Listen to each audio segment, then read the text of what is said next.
In today's video, I'm going to teach you how to create vertically scrolling text in PowerPoint, just like the iconic credits you see at the end of movies. This effect is a great way to add a dynamic touch to your presentations, making your text stand out and capture your audience's attention.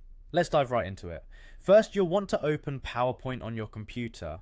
Ensure that you have your desired presentation set up and ready to go. If you haven't already, open the specific slide in your presentation where you want to add the scrolling text. This is important because the effect will be applied to the text you select on that specific slide. Once you have your slide open, click on the text that you want to animate. You'll see a box form around it, which means it's selected.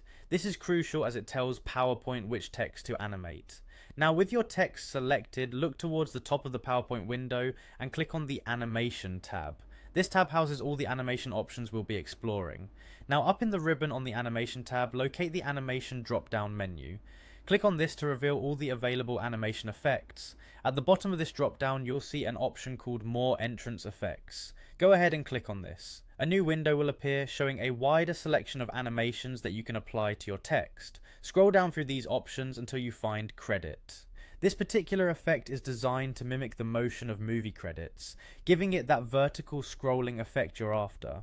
Once you've found it, click on Credit. After selecting it, simply press the OK button. And there you have it. Your text will now scroll vertically just like movie credits when you present your slideshow. Remember, you can always preview the animation by clicking on the preview button on the animation tab to ensure everything looks just as you like. Feel free to experiment with the duration and speed settings located on the animation tab to customize how fast or slow the credits move.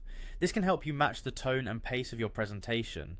I hope you found this tutorial helpful in adding a creative flair to your PowerPoint presentations. Thanks for watching, and remember to like and subscribe for more handy presentation tips.